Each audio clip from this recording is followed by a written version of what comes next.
So good afternoon to everybody joining us at home. We're just going to leave it a minute or two while everybody finds their joining links and joins us, and then we will get going with this afternoon's webinar. So if you just bear with us for a minute.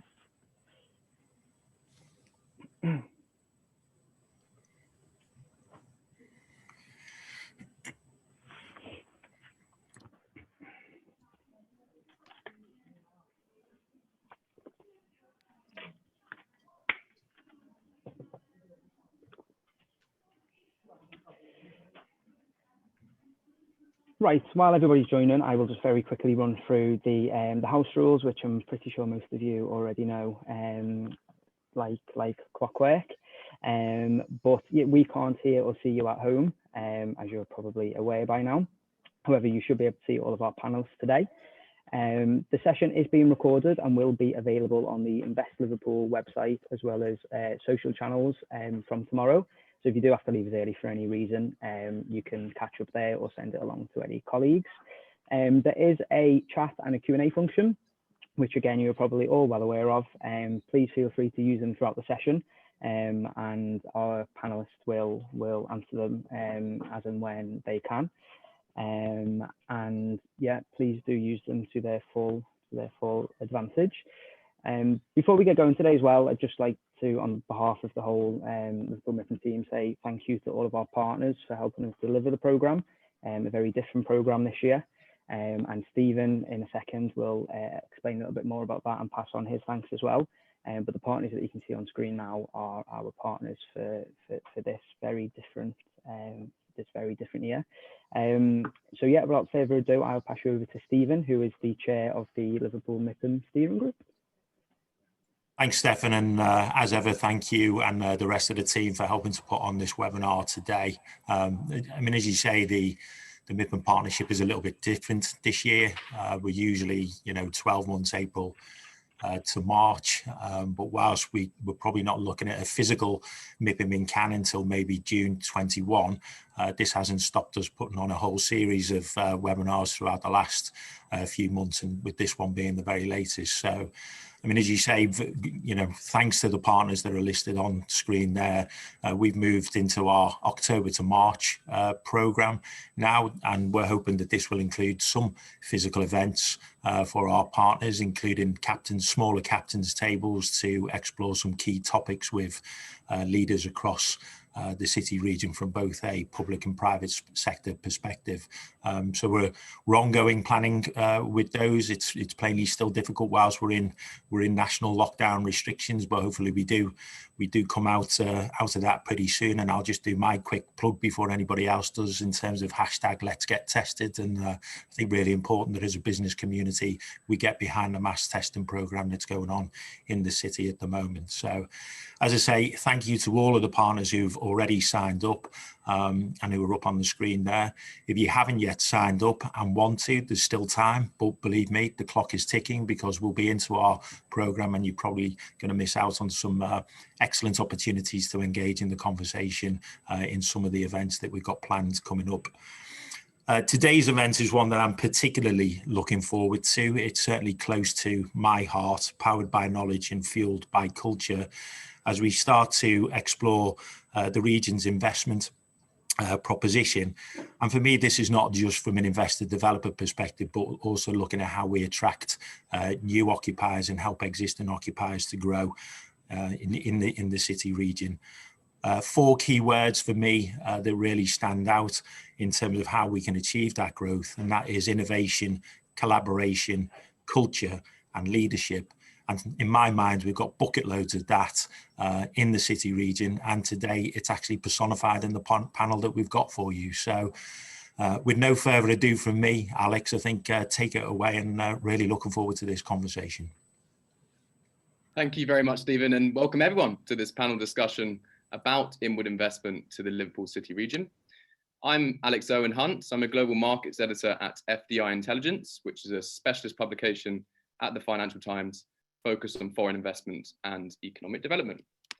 So over the next 50 minutes or so, I'm very glad to be joined by a set of leaders and decision makers from across the Liverpool City region. And we'll be discussing the city's approach to some of the challenges posed by the global pandemic, the major development projects underway and planned in the near future, and how the region is leveraging its knowledge and cultural strengths to boost its proposition to investors.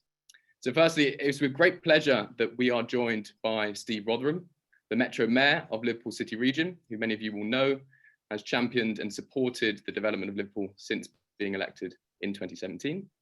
Secondly, we have Jennifer Lee, who heads up consultancy KPMG in Liverpool, where she advises companies across the city region and has her finger on the pulse of the mood amongst investors looking to Liverpool as a destination. Thirdly, we have Colin Sinclair, who is the CEO of Sciontec, the development company that is overseeing regeneration projects and major projects, regeneration programs and major projects across the city, including the £2 billion Knowledge Quarter and Paddington Village development. And last but certainly not least is Claire McColgan, who is the director of Culture Liverpool, where she's played a pivotal role in promoting the city region's cultural sector and was heavily involved in Liverpool's successful bid as the capital of culture a few years ago. Thank you very much, all of you, for taking time to join this discussion.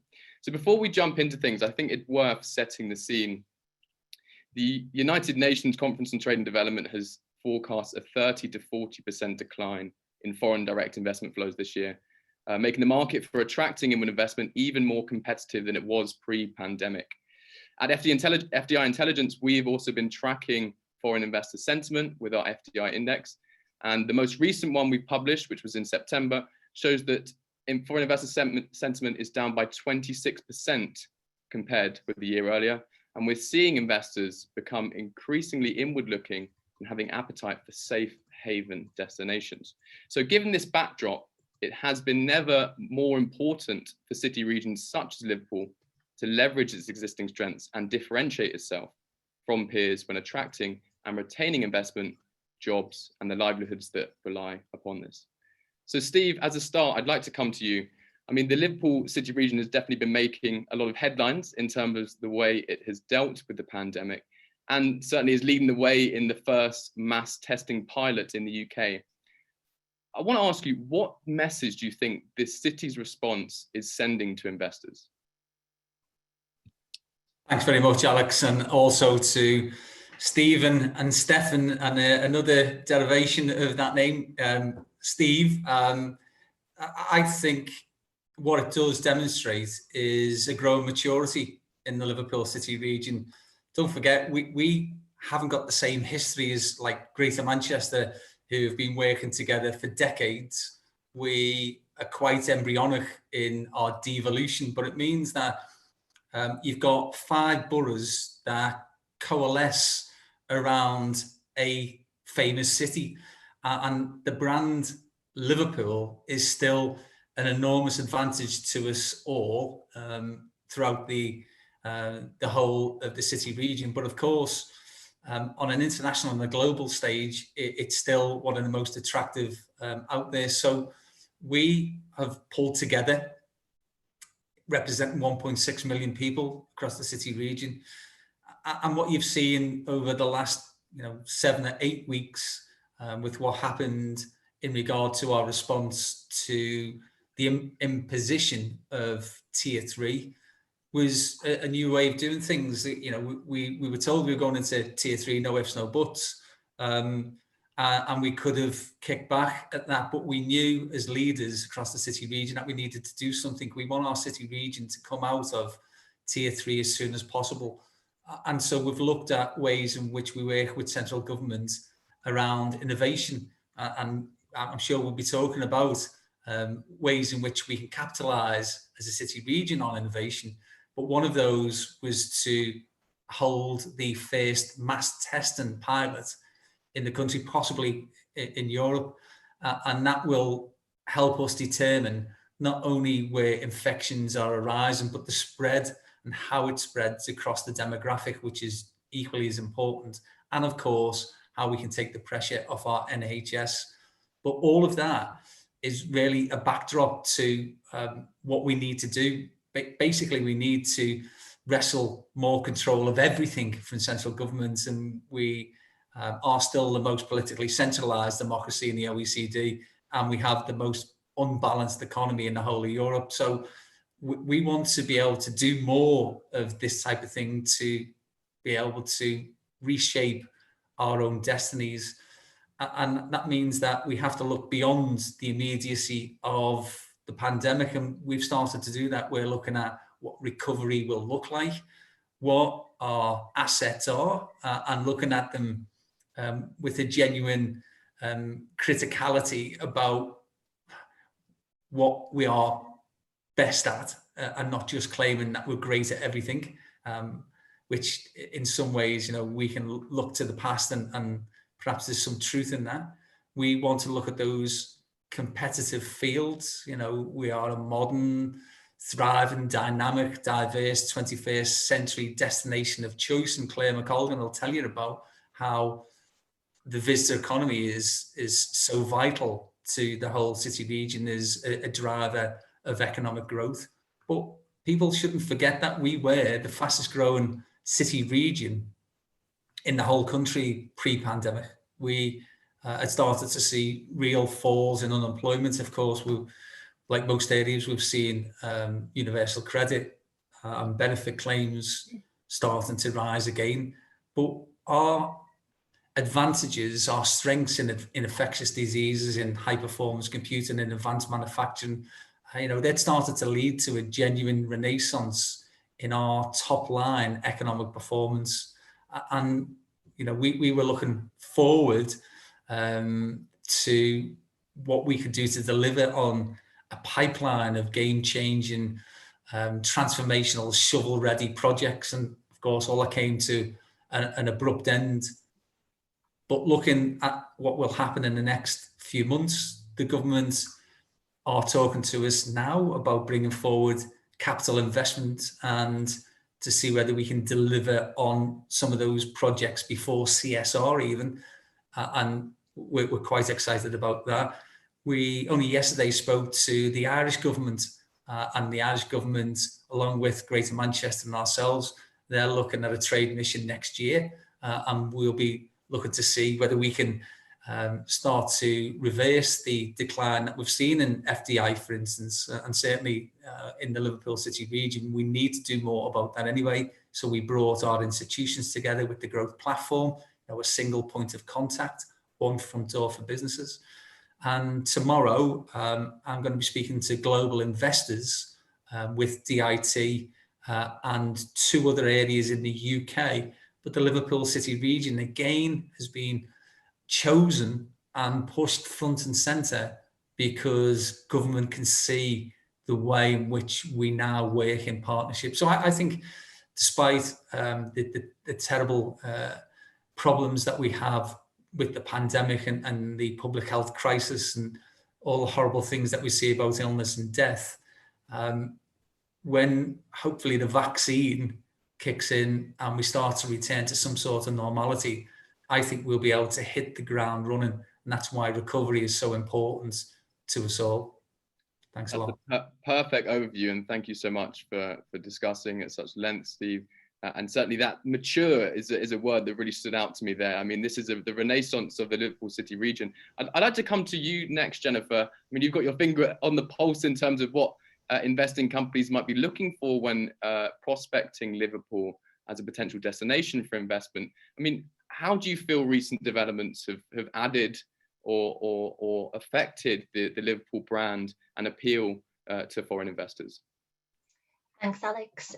Well, Liverpool is a fantastic place to invest, and everything we've done of late as a city region helps to showcase us on a global scale. We've showed our strengths as a city, and that will not have gone unnoticed to global investors. You asked what I've been hearing from clients, Alex, and a number of my clients are multinational companies who've already invested locally, and we're still seeing a lot of interest in the UK and the Liverpool City region as a place to invest, particularly from US investors. Brand Liverpool is really strong. So although when considering the UK, London is a huge magnet for global investment, and in our experience, Brexit hasn't changed that position, we should continue to use their strength to enhance our proposition. So when we're looking for inward investment, we should look to see which businesses are already investing in London or elsewhere in the UK and encourage them to grow further in the north and obviously specifically in the Liverpool City region. We should make a virtue out of those links with London. You know, we've both got a rich cultural heritage. We've both got a School of Tropical Medicine, although I do believe ours may have been first. And we need to show how some of their strengths are also our strengths. And we should use this for leverage and then really drill down into our uniqueness. And then once an investor is interested in the Liverpool City region, the key questions that I often hear are really quite granular. So they ask, you know, what's the access to the market like? If I invest in the city region, where are my clients? Who are my suppliers? How do I meet them? What's the business environment like? What are the costs of operating? What space is available? What's the talent like in the city region and the surrounding areas? Is there a good standard of living? You know, and as a professional advisor to global businesses, we're right in the middle of this inbound debate. So I think the private sector and the public sector, you know, really should work well hand in hand, because as our business grows, as the Liverpool City region grows, and Liverpool City region's got one of the strongest professional business services communities to really support those future investors. The sector plays an important role in enabling the city region's growth and supporting and encouraging investment. I'm a board member of the Professional and Businesses Services Sub-Board for the LEP, and we're all really keen to help push consistent messaging for investment purposes. The recently compiled brand toolkit is an excellent start, and it now needs the help of the private sector to strengthen the brand narrative through case studies and examples, so that we're all using that content really consistently.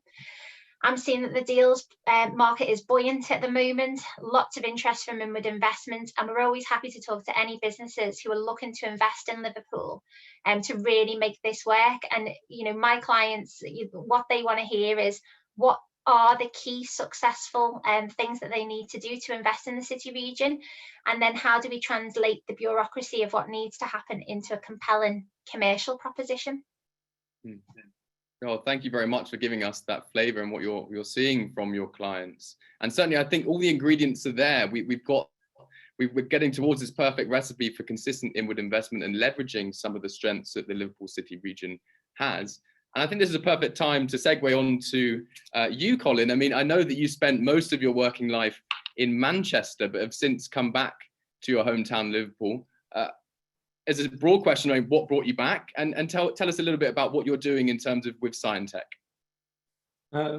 Thank you. Well, I grew up in Merseyside, but went to university in Manchester. And, you know, that was a fantastic journey from, you know, running nightclubs and managing bands to inward investment, and latterly helping Bruntwood to diversify from being an office business into, you know, now a leading player in science and technology.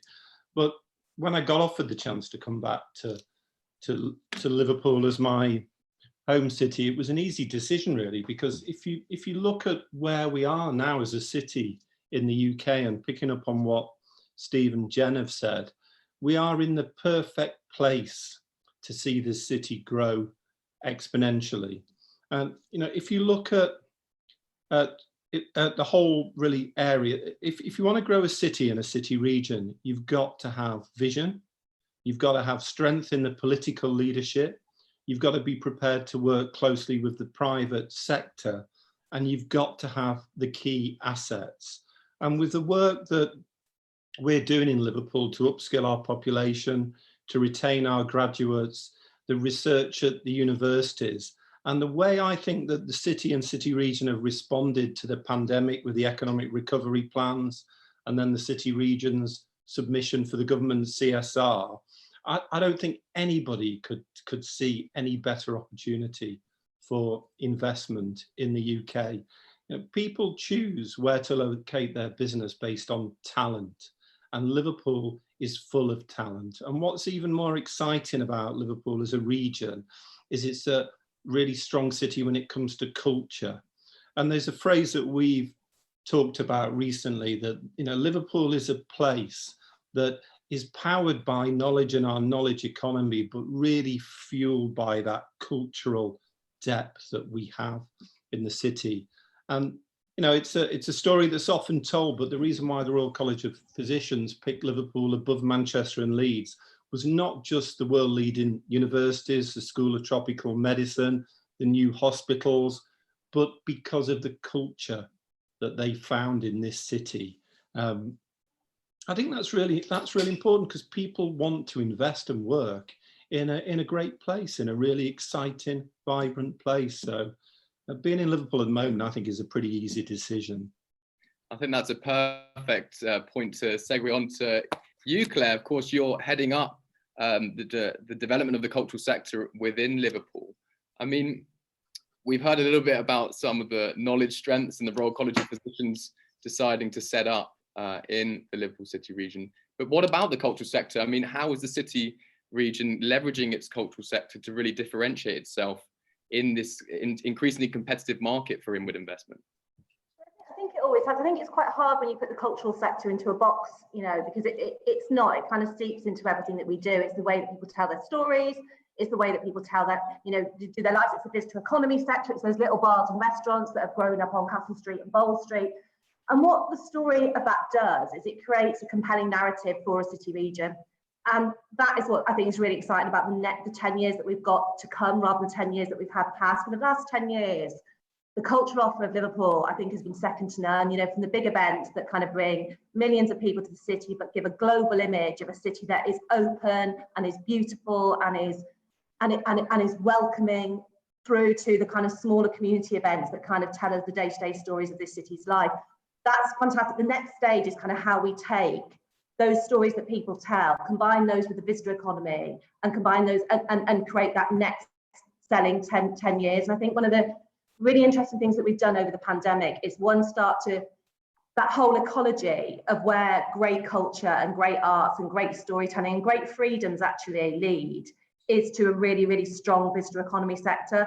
And in some ways, Liverpool, you know, it's 48% of our business rates. That's huge. You know, it's 270 million that comes back into the city council's kind of coffers to look after vulnerable people. That comes from that particular sector. And we've grown that really over the last 12 years. And that's a phenomenal growth. The next 10 years, which is kind of where we're really interested, is when we come back from this, green energy, the way that kind of we deal with different sectors and how we kind of bring them on is really exciting. And the kind of narrative we tell about this city, you know, Steve talked earlier about the test and trace. That was a risk. You know, this city took a massive risk to do a national test and trace system. It was the right thing to do, because what it shows people is that this city will take calculated risks, but it will take risks, and it's ambitious, and it's doing the right things for the people who live here. And I think that kind of whole package sets your store in a really, really interesting way for the way that new generations want to come and move to places. So they don't necessarily want to come and move for a job. They want to come and move for a job and a lifestyle that goes alongside that. And when you kind of put the city centre and this incredibly vibrant, multicultural place together with the beaches, you know, the countryside that kind of, you know, that wraps around the Wirral, you've got an incredible offer for both inward investments, but for places people want to come and raise their families. And I think the way that we move over the next 10 years around that whole agenda, around really pushing a lifestyle choice, will be really exciting in terms of how we attract kind of investors. Just one quick example, we're doing a big, and it's a cultural example, we're doing a big show with Massive Attack as part of Good Business Festival, which is an initiative, you know, instigated by Steve. But this show with Massive Attack will be the first carbon neutral show. It will be here hopefully in July. But from that kind of risk-taking conversation, because it is a risk, because we might not get it all right, we've got a conversation this evening with 15 other promoters from across the world. Now, that's not a nice to have. If those 15 promoters decide to invest in this city, that is hugely valuable in an economic way, but also it's hugely valuable in terms of the people that we want to attract to stay in this city, the graduates that Colin's been talking about, you know, the people we want to move here. This city is, I think, it's one of the most exciting places you could bring up your kids or you could live. But we need to tell the world about that. And the way that we'll tell the world about that is through that kind of validation, if you like, by your Massive Attacks, by your big businesses that are working on the Good Business Festival with us, by those new and young companies that aren't the kind of status quo. you know, that will come to a city because Steve and Joe and the politicians took that risk on something like test and trace, you know, took a risk. And that's exactly, I think, where the city needs to be. Thank you very much, Claire. I'd like to just remind anyone listening in or, you know, participating in this, please feel free to send some questions over. I'll make sure to make some time at the end. But we've heard some real buzzwords there: maturity. There's the ingredients are coming together for a very consistent investment proposition and taking that risk with the approach to COVID. So I suppose coming back to you, Steve, how are you trying to sort of consolidate all of these ingredients? You've got the knowledge sector, you've got the innovation going on there, you've got the cultural sector that's been consistently strong and continue to show strength. How are you trying to bring that all together as an investment proposition to try and attract more inward investment?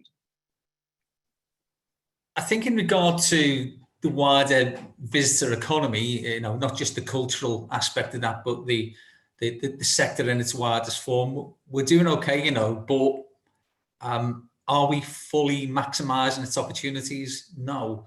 And we were going to do more to exploit that particular sector anyway. In a post-pandemic world, in a post-Brexit world, we're already looking at what that might mean and reshaping our thoughts around what we can do to encourage, of course, more visitors. We want people to come here because not only do we want people to enjoy their time in, primarily it's Liverpool city centre, isn't it? But, you know, going out to hopefully the wider city region and seeing some of those assets that Claire spoke about.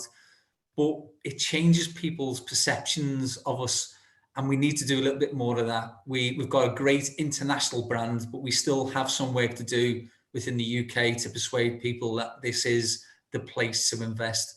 So they go hand in hand. So we're using that, if you like, as a conduit to get people interested. But then we can point to projects which do maximise the potential of the fourth industrial revolution, the sort of the knowledge intensive industries. For instance, going outside of Liverpool, because Colin will tell you all about the Liverpool bit, but in the city region, I was speaking to Downing Street last night about the £60 million National Packaging Innovation Centre, which is in the Wirral. It's Unilever, but it's in Port Sunlight.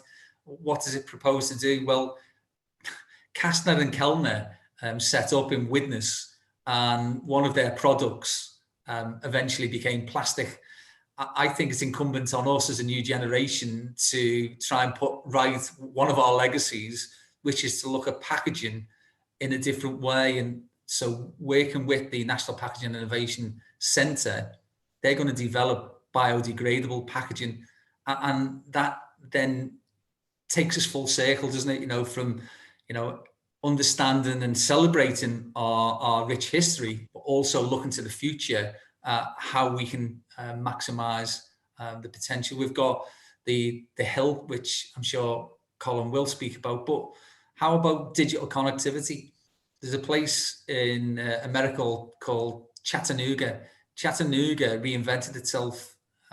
That's a model that I've been looking at for the last 5 years. I'm quite friends with the mayor there. And what they did is had that vision. It was spoken about that you need that vision. So clarity of vision is something that all of the leaders now have all bought into in the 6 districts of the city region.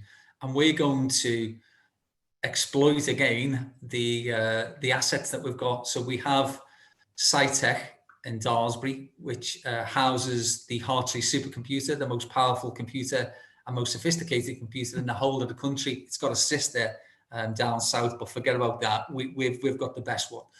And in Southport, at the other end of the city region, the 2 fibre optic transatlantic cables land, which connects the UK with America, North America.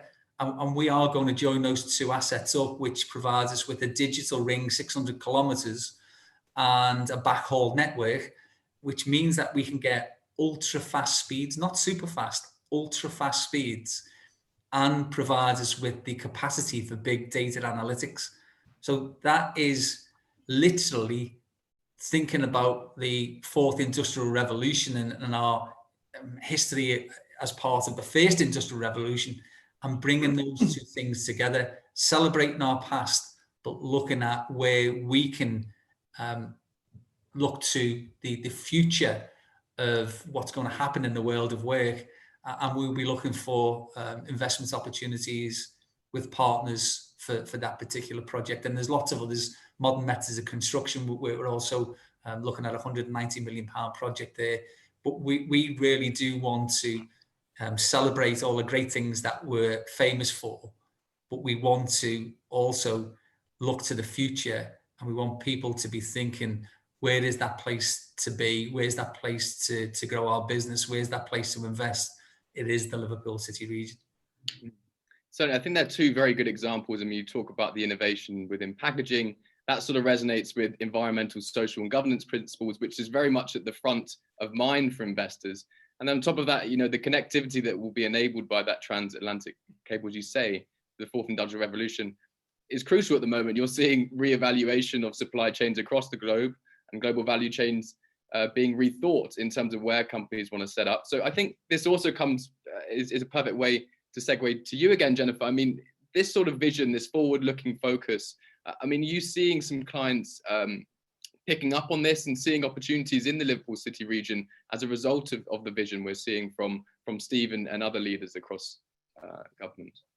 Yeah, I mean, absolutely. As Steve mentioned, you know, our brand Liverpool is, you know, very strong, and that's because of the strength of our culture and knowledge proposition. So we've got a great starting position, but we need to make sure that that brand narrative is supported by concrete facts, so that there's a real commercial proposition to invest in the city region, and so that we're not looking backwards. You know, we are looking forward to all the great things that are going to happen. And, you know, I would say this as an accountant, but you've really got to get into the numbers and the granular detail as well. You know, make the numbers stand out, so there's real substance to all of our, you know, great marketing claims, if you like, as a city. And the businesses that we want to attract will be supported by some of the best advisors in the world, and we shouldn't overplay our strengths. I think, you know, Steve, you mentioned earlier, we can't possibly be the best in the world at everything, so we should know our strengths and really focus on these. You know, big investors can go to any city, so they want to know where they're going to get a good return, where the process is the most straightforward. We really need to make it easy for them to, you know, to see what our future vision is, and for them to invest in that. So no matter what's happening politically, the Liverpool City region, you know, must present itself as a cohesive unit. You know, exactly as Steve has been doing, we need you to be, you know, telling potential investors that we make things happen here in Liverpool, and we've got, you know, a figurehead for investment, and that one front door approach again that you mentioned earlier, Steve, that really makes a difference. So for me, what clients say is, you know, it's about having a vision, having a strategy, but then having the support and evidence as to how we're going to make that work, and then making ease of investment absolutely crucial. So, you know, when you look at the likes of sovereign wealth funds who are making real estate investments, they don't like to take development risks. So how can we help to de-risk such investments? The US mindset, for example, is quite process driven. So it's really useful for you US investors to have something which sets out the processes for investing in Liverpool. You know, how does it work from pre-decision assessment through to getting boots on the ground? What are the regional government and other partners going to do to make it easy for people to invest? How long is it going to take? What incentives are available? You know, what other US companies are already in Liverpool? What's their story? Why have they been successful? And then what do they think of the future of the city? Can they be cheerleaders, you know, for the region? I think we mentioned, you know, before, transport links. You know, Liverpool's the closest, biggest port to the US east coast. And we should also think about our links to Ireland, as Steve mentioned again, you know, trade-wise through the port and airport, and also in light of Brexit, as well as our historical and cultural links. And again, as Steve mentions, our infrastructure plans, but more importantly then, we need to just go granular and say, what opportunities do these present to people, and how is our existing infrastructure strong enough to support that investment now and what we're looking to attract in the future? Sure, that's really useful. Thank you for giving us a little bit of an insight into the mindset of different types of investors. And certainly I think that clarity in terms of projects, where can investors make an impact? Where can they make their returns? How can they assess the decisions that to make a long-term commitment to the Liverpool City region? I think, Colin, it's a perfect place to come over to you again. I know that you've been working on several major projects across the city region. It'd be great if you could just give us a bit more detail on that. And specifically, how are you engaging with occupiers? Because any investor that wants to make an investment, they want to know that their buildings are occupied, that their businesses will thrive. So just a bit more information from you, if we can, please, Colin. Okay.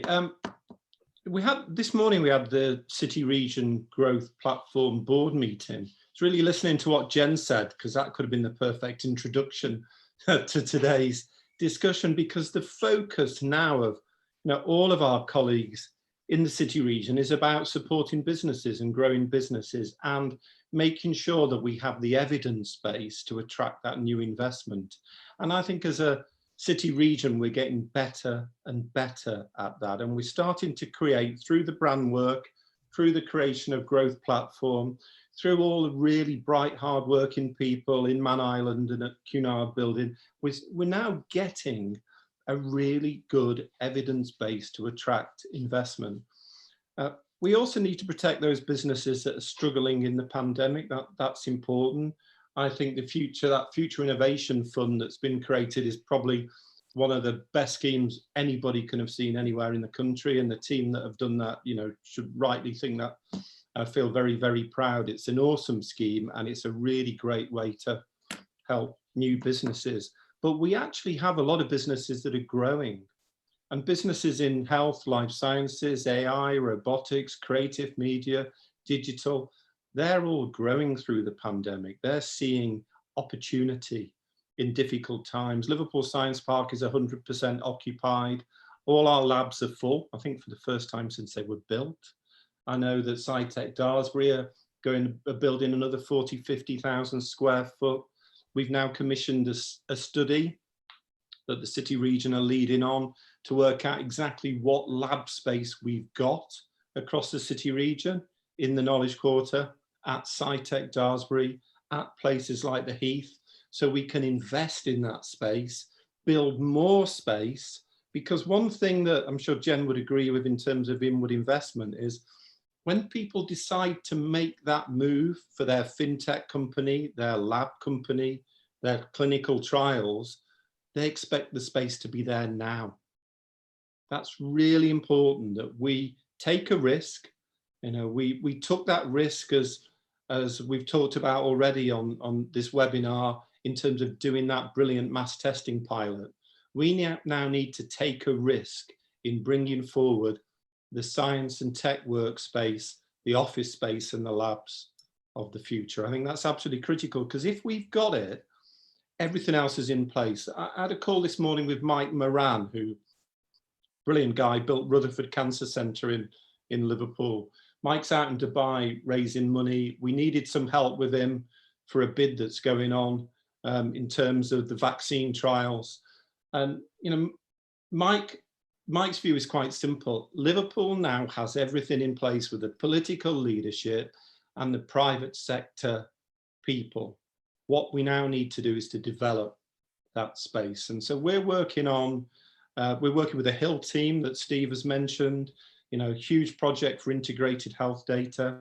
We're looking to create the second big new workspace building on Paddington Village called Hemisphere, like two sides of the human brain, the creative and the academic coming together. And that's based on the success that we've had already with the Spine.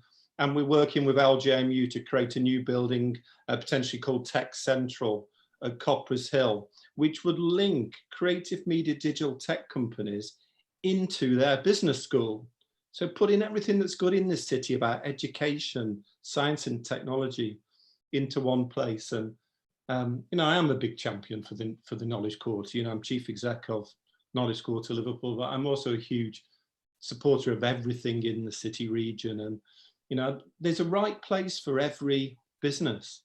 And for some businesses that will be Daresbury, for some that will be Runcorn, for some that will be the Knowledge Quarter. But let's give them that choice of product. And I'm really confident that if we take this moment in time to develop the right buildings, then I think we'll fill them. Certainly, and I think certainly from the rankings we do of investment locations across the globe in FDI Intelligence, a big sort of buzzword is this plug and play infrastructure. And as you say, companies that might want to move their fintech operations, or whether it's clinical trials, etc., they need that infrastructure ready. And as you've just outlined, there is infrastructure ready in Liverpool, and there's been fantastic uptake for it, which is definitely an indicator of success. But clearly a lot happening in the innovation and knowledge space. I'd like to come back to you, Claire, on the cultural side of things. Maybe you can just give us a bit more colour. Are you taking a bit similar approach in the cultural sector? And I know in particular there was an exciting announcement recently in terms of a pop-up film studio in the historic Littlewoods building. So just want to hear a bit more about what's happening in the cultural sector. I think you're on mute, Claire, sorry. The soundtrack to our pandemic. I think that a couple of things, just to pick up on Colin's plug and play, that's what the film studios are. So, you know, we decided that with the CA on our first recovery, we started working on a recovery plan as a city, I think 5 days after the pandemic hit, because we knew about the seismic effect, especially around the kind of visitor economy and cultural economy that this would have. And one of the big ideas was to get kind of 2 pop-up film studios up and ready to go as soon as possible to cope with the demand that we've seen kind of growing as a city. They're at planning permission stage now in November. They'll be up and ready to go between April, May this year. And the interest we've had in them has been absolutely phenomenal. I mean, we could have built probably 10 of them and we've got huge interest. And what that does, I think, is it kind of tells the whole journey of an idea. So Liverpool has been a brilliant film set for the last 20, 30 years. You know, it's doubled as New York, it's doubled as Russia, it's doubled as, it's been in Harry Potter, it's been in all the kind of big films that you will see on the screen. And they come and they film and they fill our hotels and then they go again. What the film studios does is kind of the child of that story, if you like, and it's about creating work for people. It's about creating kind of training programs, especially for young people in film, but it means you can go from start to finish in one place, and that's really important for us as a city. I think you kind of see that with the cultural sector. I mean, a big, you know, it's been probably one of the sectors, well, all the sectors probably that I'm responsible for are the hardest hit, but cultural sector especially, because lots of it is in buildings. So lots of our cultural sector, whether it's the Royal Liverpool Philharmonic, it's the Everyman, they're all buildings based, and obviously at the moment with COVID, that's quite tricky.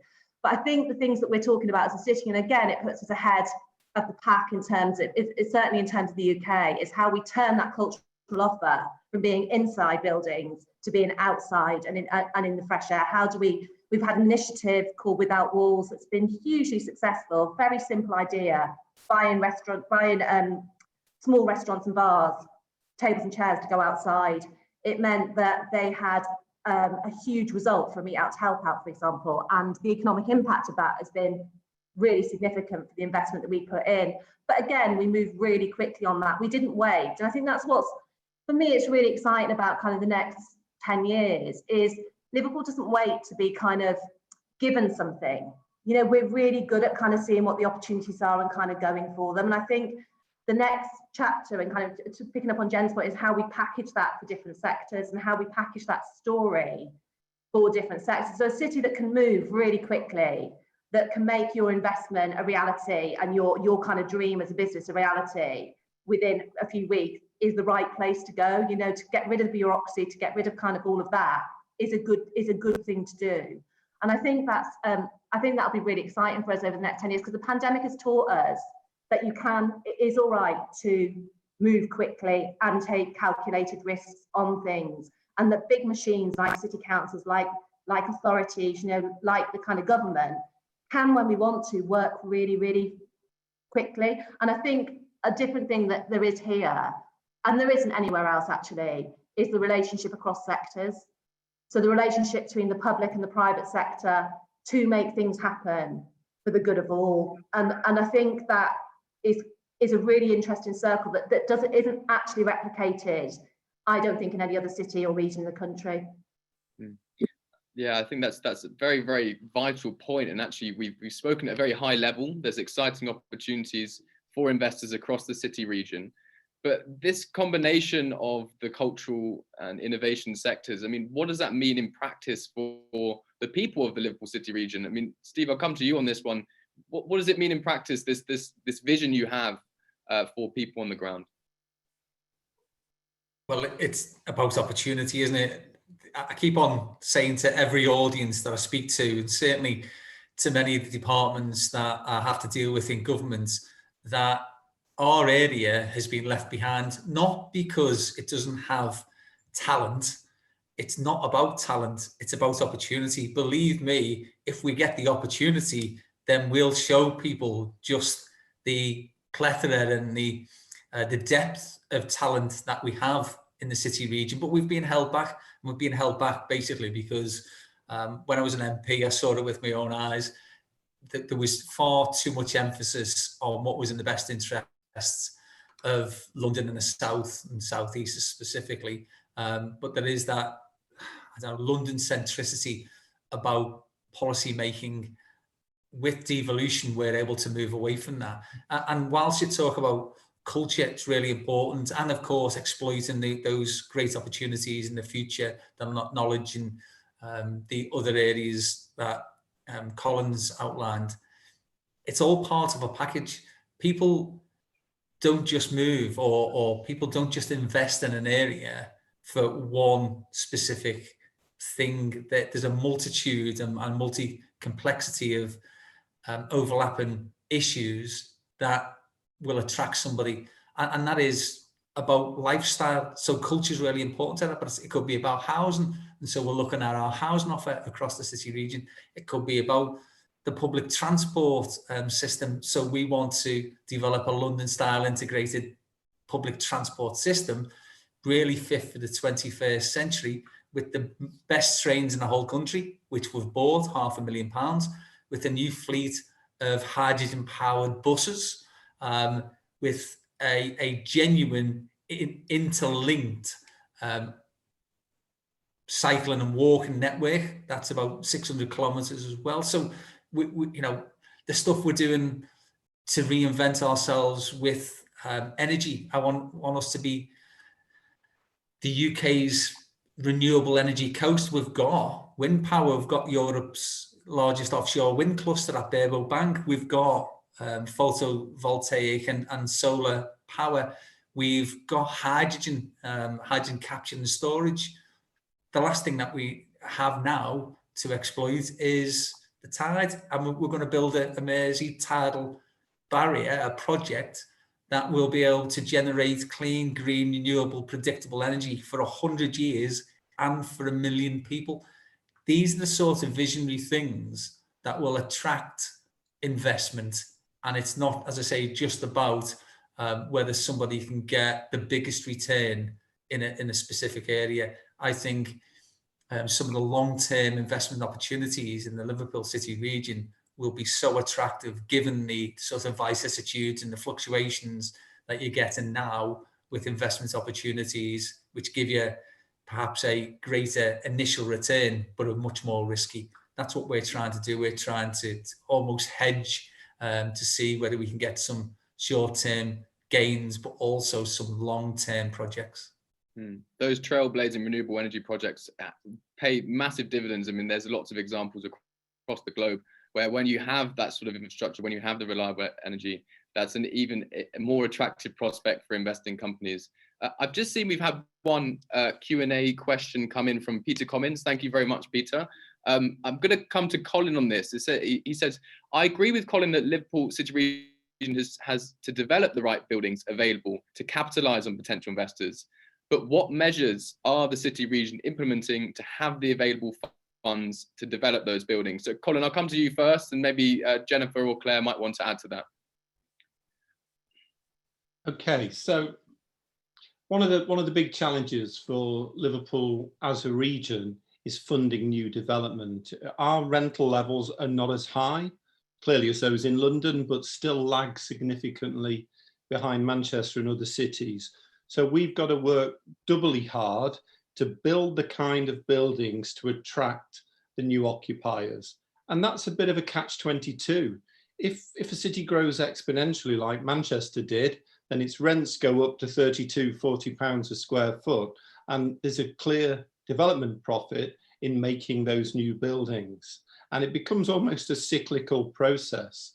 And we're at the start of that journey, but we've got to crack this cycle in Liverpool of artificially low rents, because without that return, people won't invest. But I think we're getting there. You know, Legal & General bought 25% of the shares in Sciontec with Bruntwood during the pandemic, during the recession. They're one of the biggest funds in the world. And their interest in Liverpool and that investment is because they believe we can make schemes work that they're prepared to invest in, which will attract the occupiers, which get us into that process.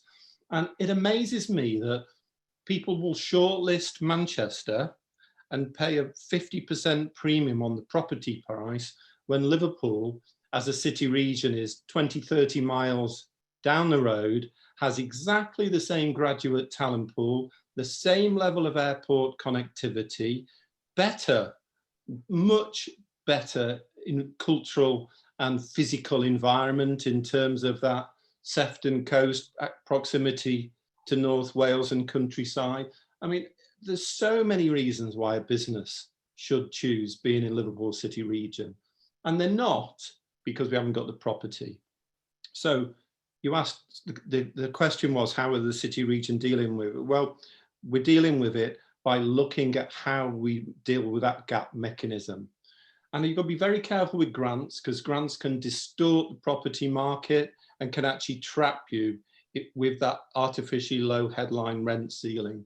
So we're very lucky that we've got good funders now with people like Legal & General and other funds looking at the city region.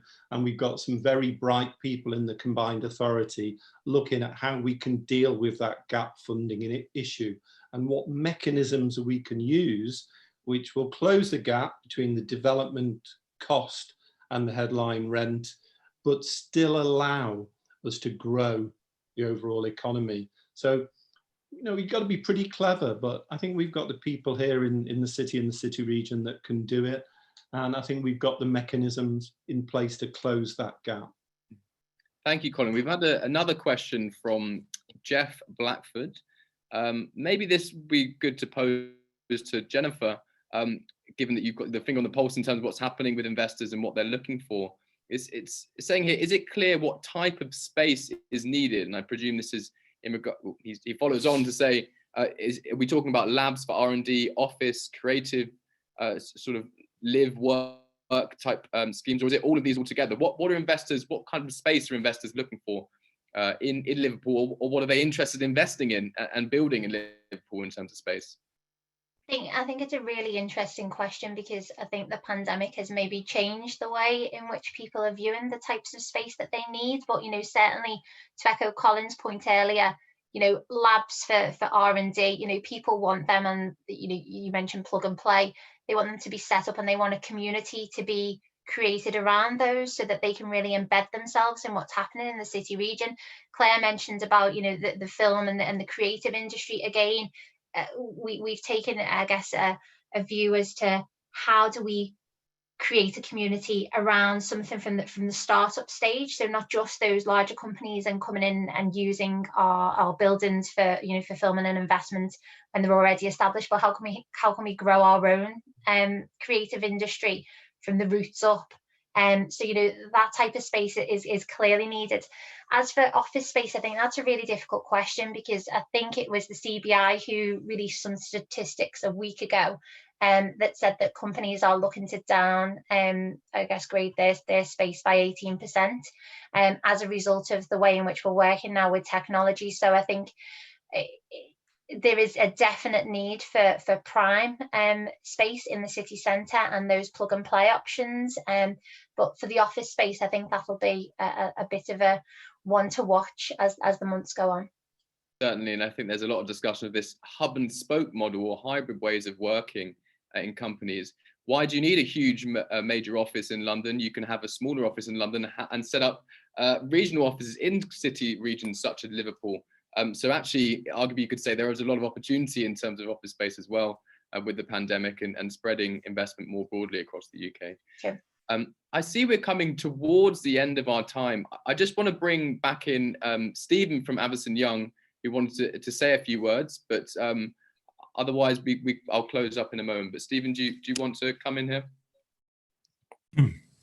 Yeah, thanks very much, Alex. What an absolutely fantastic conversation this has been, and it's been brilliant to see, you know, the joined up thinking across all of our contributors. So thanks for the panel, for your input, and to your very insightful moderation as well, Alex. I mean, yeah, I just wanted to say that obviously this is part of our continuing Mipim partnership program. So important for me to again thanks to all of our partners who have already signed up to be a part of the journey with us over the course of the next 5-6 months or so. For those of you who haven't yet signed up, well, I think today is a brilliant example as to why you should, because you've heard about the numerous opportunities that the city region presents from both a public and private sector perspective. So I think if you want to be a part of the journey and to contribute to the forthcoming chapters in the renaissance of Liverpool, then there's no better way to do that than through the unique partnership that we've developed here in Liverpool through the Mipim partnership. So it's been brilliant to be able to bring together the panelists that we have done today, and obviously there's plenty of people out there listening. So my final thing I would say is, you know, a recording is available, you know, will be available in the future. If you're feeling a bit down over the coming weeks of the remaining part of lockdown, then get it on, and it'll brighten up your afternoon, I assure you. And send it out to some of your colleagues and to people outside of the region, so that they can hear the fantastic story about what Liverpool can offer as a region and is offering, and to show this, you know, really joined up approach that we've got here in the city. So thanks again to everybody, and thanks to you, Alex, for, as I say, for your expert and insightful moderation today. So that's all from me. Cheers. It's been my pleasure. I see that we actually have one more question from Rotheram, which I think maybe the panelists can follow up, and we can provide some insights into that afterwards. But yeah, it's been an absolute pleasure, and I think it's an exciting time to be looking at the Liverpool City region and regions outside of London in the UK as attractive destinations for inward investment. Unless anyone has some closing thoughts, it's been a pleasure, and that's from me.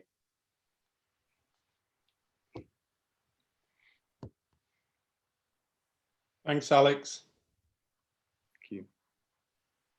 Thank you. Thank you.